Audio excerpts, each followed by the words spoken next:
बिस्मिल्लाहिर्रहमानिर्रहीम जी। दूसरे हिस्से में सब भाइयों को वेलकम। और आतिफ भाई हमारे साथ हैं, तो हम गुफ्तगू करते आतिफ भाई, हम बात जो कर रहे थे कि आपने पीसीजीए और एप्टमा से भी किया, उनसे भी आपने गुजारिश की भी रिटर्न कॉन्ट्रैक्ट की तरफ आ जाएं। इसमें एक बड़ा इंपॉर्टेंट फैक्टर है कॉटन ब्रोकर्स का। कॉटन ब्रोकर्स जो हैं वो तकरीबन 95% से ज़्यादा कारोबार होल्ड करते हैं, लोकल कारोबार जो है। और लेकिन इशू ये होता है जब भी कोई आर्बिट्रेशन का मामला है तो बायर भी ब्रोकर को मारता है और सेलर भी ब्रोकर को मारता है। तो इसके ऊपर हमने एक पाकिस्तान कॉटन ब्रोकर एसोसिएशन को हमने लॉन्च कर दिया और रजिस्ट्रेशन के मराहिल में है। तो उसमें जब हमने केसीए में कांटेक्ट किया तो केसीए के कुछ मेंबर्स ने ये कहा जी शायद हमें केसीए जो है वो के कुछ बायलॉज ऐसे हैं कि हम शायद आपको ज्वाइन ना कर सकें।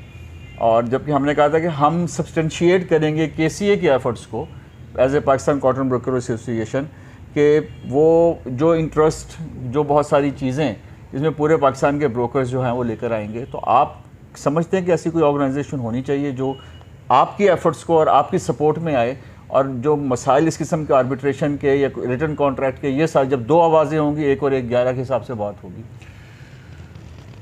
आपकी बात बहुत अच्छा पॉइंट है। देखें, मेरे जहाँ तक इल्म में है, हमारे पास Karachi cotton brokers advisory committee हाँ जी करके एक ऐसी एसोसिएशन है, बिल्कुल है, जिसके हम हर साल हम देखते हैं उनके चंद मेंबर्स होते हैं, इलेक्ट भी होते हैं और वो हमें मिलते भी हैं, आते भी हैं। नसीम उस्मान साहब उमूमन उसके सदर या जो भी बड़े माने जाते हैं, मगर उनके अलावा भी उनके साथ और भी 2-3 ब्रोकर हजरात हैं जो उमूमन होते हैं।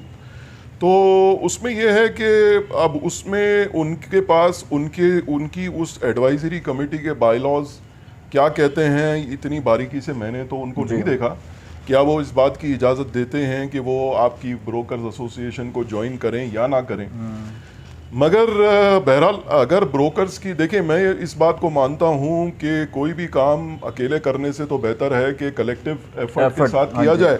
अब चाहे वो आप ब्रोकर्स एडवाइजरी कमेटी में आ जाएं या वो आपकी पाकिस्तान कॉटन ब्रोकर्स फोरम जो भी आपने बनाई है उसमें चले जाएं, मगर ये है कि बहरहाल जो भी कुछ हो, अगर साथ मिलकर हो तो वो एक अच्छी बड़ी आवाज़ होगी। इस मुल्क में कॉटन ट्रेड केसीए के बगैर नामुकम्मल है, और केसीए एक ऐसी एस्टैब्लिश्ड फैक्ट है जिसको अगर कोई इग्नोर करे और वो अंडर उसको एस्टिमेट करे या वो अंडर परफॉर्म करे, हर लिहाज से कॉटन का नुकसान है, हर लिहाज से कॉटन का। क्योंकि मेरी जो आज तक की रिसर्च है, हमारे यहाँ कोई सेंट्रल इदारा नहीं है जो कॉटन की सारी एफर्ट्स को संभाले। अब आप ये देखिए कि एप्टमा से मैंने बात की कि यार हर आदमी इज़ टॉकिंग अबाउट, अब मैं उनका नाम नहीं लूँगा, वो बड़े एक रुए रवां है एप्टमा में। तो उन्होंने मुझे कहा कि यार दुनिया में कोई ऐसी जगह बता दो जहाँ वहाँ की एप्टमा जो है वो कॉटन डेवलपमेंट में उनका कोई रोल हो। तो मैं उस पर खामोश हो गया। मैंने कहा जी हमारे यहाँ तो एबनॉर्मल कंडीशंस हैं और एप्टमा की लॉबी तो बहुत स्ट्रॉन्ग है। अगर वो इस लिहाज से कुछ काम परफॉर्म करें तो मेरे ख्याल में पीसीजीए को एक बहुत बड़ा सपोर्टिंग हैंड मिल जाएगा। बल्कि अगर आप, मेरी गलती नहीं है और मेरी इंफॉर्मेशन आप मुझसे बेहतर जानते हैं कि प्राइम मिनिस्टर ने जो टास्क फोर्स बनाई है साहब, वो बेसिकली उसमें जहाँ तक मेरी मालूमात है उसमें ज़्यादातर तो स्पिनर्स ही हैं। स्पिनर्स तो ऑब्वियसली अगर तो क्योंकि कंज्यूमर वही हैं, उसमें स्टेक बहरहाल जिनर का भी है और स्पिनर का भी है और भी लोगों का है।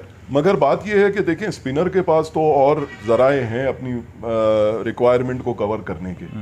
जिनर अलबत्ता इस मामले में मजबूर हो जाता है कि उसको तो सिर्फ पाकिस्तानी कॉटन ही जिन करने का मौका मिलता है। अब मुझे एक बड़ा इंपॉर्टेंट पॉइंट है इसमें बताएं कि हमारी 1,50,55,00,000 ऑलरेडी जो है कंजम्पशन थी। 10 से 15, बाज़ लोग 20 लाख स्पिंडल तक कहते हैं एडिशन हुई है। तो उसका मतलब ये है कि अबाउट 15 से 20 लाख आपकी कंजप्शन बढ़ गई।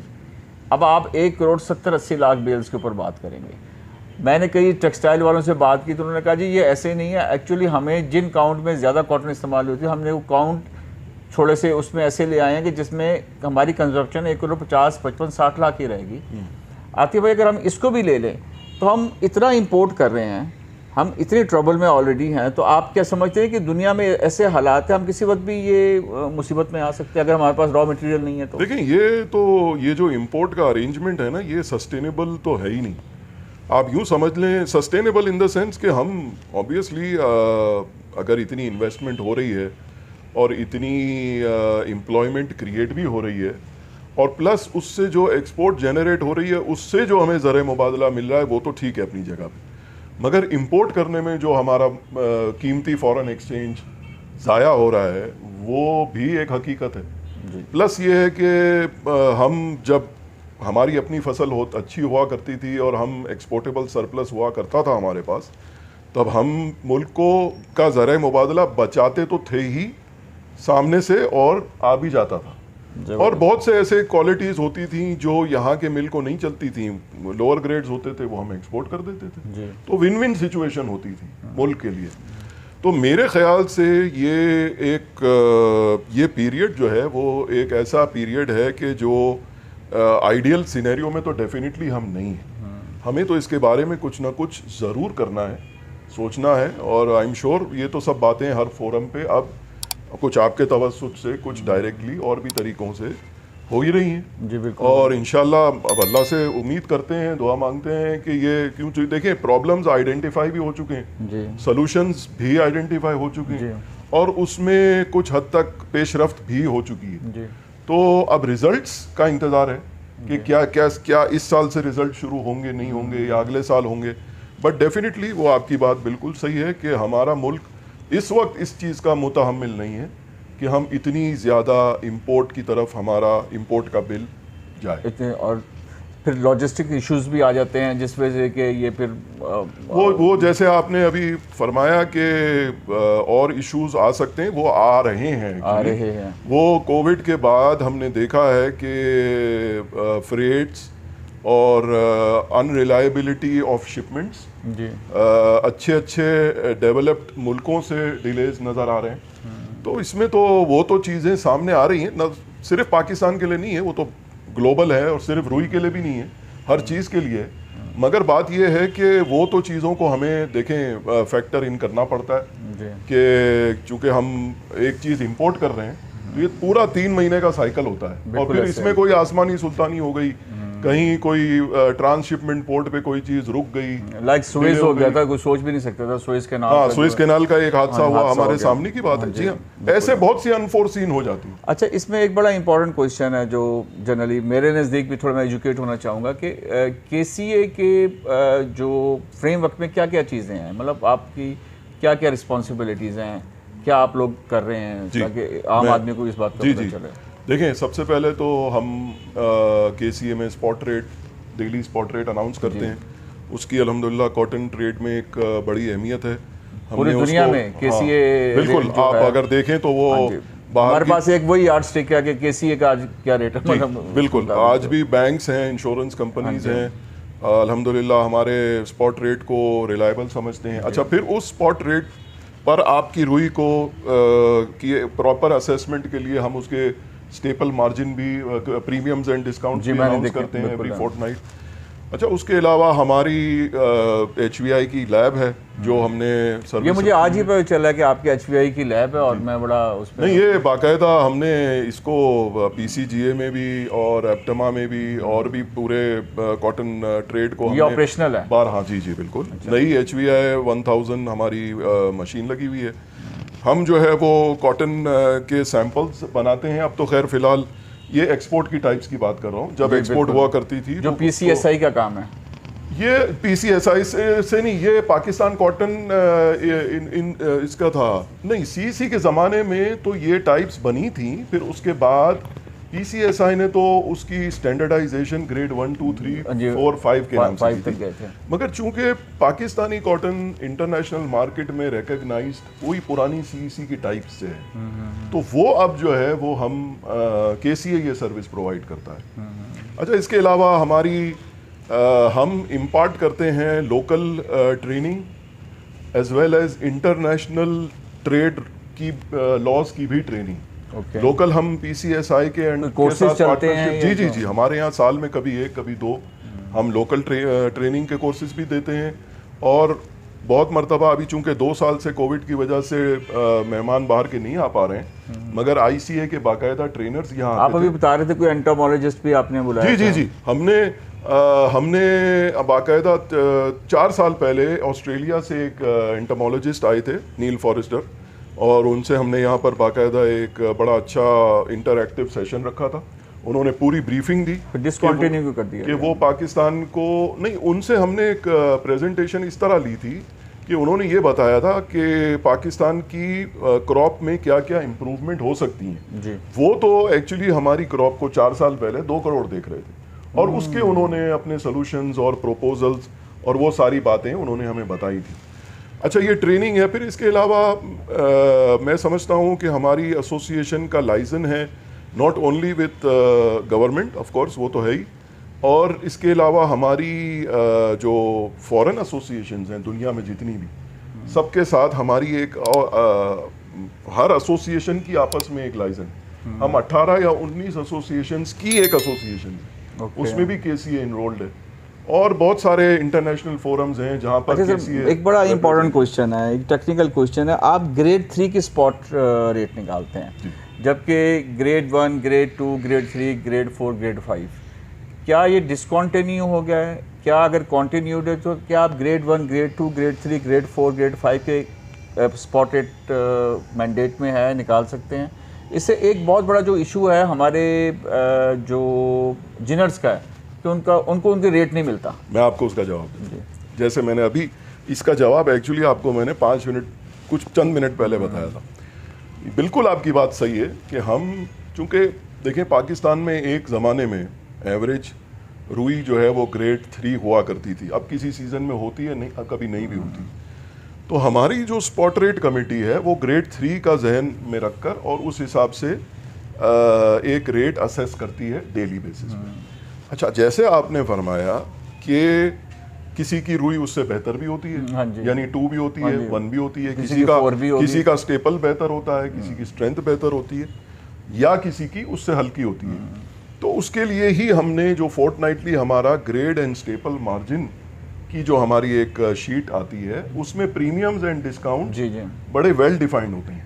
अगर कोई ये कहता है कि भाई मेरे पास जो रुई मेरे स्टॉक में रखी हुई है वो ग्रेड 2 है और ग्रेड 2 1332 है, तो बाकायदा वो हमारी शीट में उसका जो भी प्रीमियम है 100 रुपये प्रीमियम वो लगा ले, वो लगाकर। और लेकिन ये इन प्रैक्टिस नहीं है एक्चुअली। नहीं, जिसको करना है। अब हम जब जिस जमाने में रुई रखा करते थे तो हम तो अपनी बैंक को और हमारी इंश्योरेंस कंपनी को ये बात बताते थे, जब हमारी परचेज आती थी, जब हम स्टोर करते थे तो हम उनको ये बताया करते थे कि देखिए ये आज का स्पॉट रेट है, हमारी कॉटन चूंकि ग्रेड 2 है और 1332, एक एग्जांपल के लिए कह रहा हूँ, तो उसका रेट जो है वो इससे इतना प्रीमियम है। आप चाहें तो इसको टेस्ट करा लें। नहीं, ये बात बड़ी इंपॉर्टेंट बात है। ये बात मैं अपने जिनर्स भाइयों के लिए, ये जो बात मैं आपसे कह रहा हूँ कि उनकी जो क्रिबिंग है तो वो ऐसे क्यों नहीं बेचते कि हमारी स्पॉट रेट जो है आज 9300 है फॉर एग्जांपल KCA, जबकि हमारा जो है ये स्टेपल भी बेहतर है और ये बेहतर है जो ग्रेड 2 में है, तो आप इस लिहाज में 100 रुपये प्रीमियम दीजिए। देखिए ये बात हमने कई मरतबा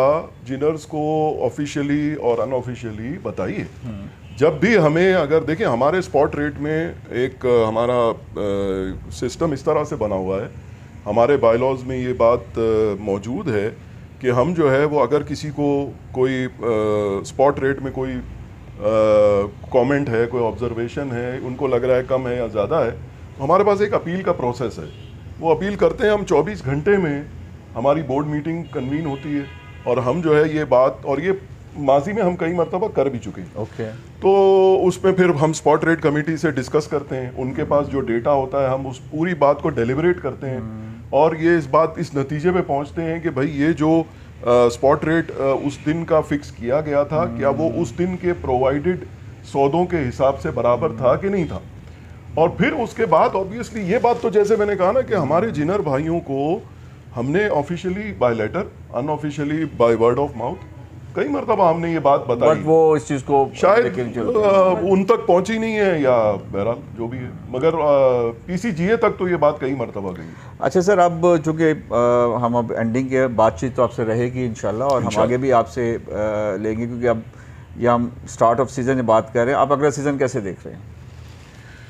देखें, ये सीज़न के इस टाइम पर तो मैं समझता हूँ कि पॉजिटिव सेंटिमेंट्स ही प्रिवेल कर रहे होते हैं हर साल।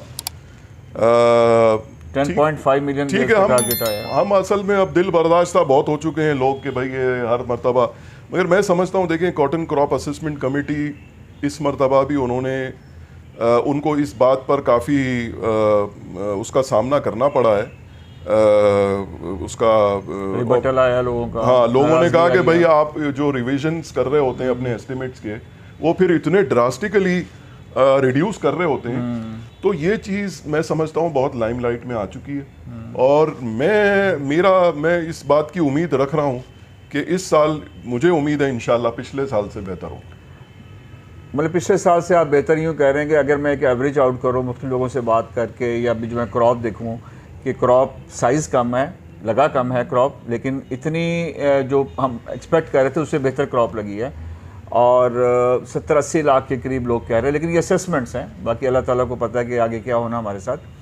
क्या आप आगे प्रोएक्टिव रोल केसीए का देखते हैं कि केसीए ज़्यादा बेहतर इसको आगे लेके चले, लीड रोल ले आगे इसको, जैसे FPCCI की कमेटीज़ आप लोग एक कर रहे हैं, मीटिंग्स कर रहे हैं, और फॉलो अप मीटिंग्स लें, इदारों से और ज़्यादा इंगेज करें उनको, बिकॉज अगर हम केसीए से बेहतर रोल तो कोई नहीं कर सकता इस मुल्क के अंदर। नहीं देखें, ये तो हमारे लिए मतलब एक ऑनर है और हम इसको अपनी जिम्मेदारी भी समझते हैं, जैसे आपने सही फरमाया। और उस दिन आप हमारे साथ मीटिंग में भी मौजूद थे, हमारी दूसरी मीटिंग थी ये जी। और इंशाल्लाह हमने उसमें मज़ीद हम थोड़ा आगे बढ़े। पहले भी हमारी मीटिंग्स में हमने एक राइट अप पूरा बनाया था और उसको हमने कंसर्न मिनिस्ट्रीज़ तक भेजा भी है, और मैं इन टच भी हूँ FPCCI के वाइस प्रेसिडेंट से और प्रेसिडेंट साहब से, और इंशाल्लाह हम उसको जो है वो मतलब चूँकि उनका हमारे साथ फेडरेशन एक ऐसी एपेक्स बॉडी है जी, जो जिसका एक मतलब जिसकी सुनवाई मुल्क में हाईएस्ट लेवल पर है, तो उनको भी हम अपने साथ रखे हुए हैं। और इंशाल्लाह ये इस मीटिंग का जो पिछली मीटिंग जिसमें आप भी शामिल थे जी। उसको भी हम सामने रखते हुए इंशाल्लाह हम सॉल्यूशंस को ज़रूर उन तक पहुंचाएंगे। मगर जैसे कि आपने ख़ुद भी उस मीटिंग में सुना था कि बताया तो यही जा रहा है ऑफिशियल लेवल पर कि सर्टिफाइड सीड की अवेलेबिलिटी को बहुत इम्प्रूव किया है, बल्कि उनका अपना कहना था कि हमने 110% इंश्योर किया है। अब देखते हैं कि रिजल्ट्स क्या सामने आते हैं। इसमें आतिफ भाई यहाँ पे हम इसको एक अच्छे पॉजिटिव सेंटीमेंट्स के साथ इस प्रोग्राम को ख़त्म करेंगे, लेकिन आखिरी जो मैसेज मैं सिर्फ अपने व्यूअर्स को देना चाह रहा हूँ कि 70 से 80% पे अनसर्टिफाइड अनअप्रूव्ड बीज जो है वो काश्त हुआ है, और 20 to 30% के ऊपर सर्टिफाइड कहा जाता है वो काश्त हुआ है। बहरहाल अल्लाह ताला बेहतर जानते हैं ये सब्सिडी का क्या ड्रामा था, कैसे गई। मैं आपसे नहीं कह रहा, मैं अपने चूँकि मैं मुतमईन नहीं हूँ इसे, तो आने वाले वक्त के अंदर देखेंगे। और मेरे ख्याल में बड़ी एक सीर हासिल गुफ्तगू आपके साथ हुई, आतिफ भाई के साथ। बहुत शुक्रिया आप। और हम आपको इंगेज रखेंगे, और मैं ये उम्मीद करूँगा कि आप आने वाली मीटिंग्स में मुझे शामिल करेंगे और मुझे सवाल पूछने का मौका देंगे। नहीं ज़रूर इंशाल्लाह। जी बहुत बहुत शुक्रिया, थैंक यू वेरी मच। अल्लाह हाफिज़, पाकिस्तान जिंदाबाद।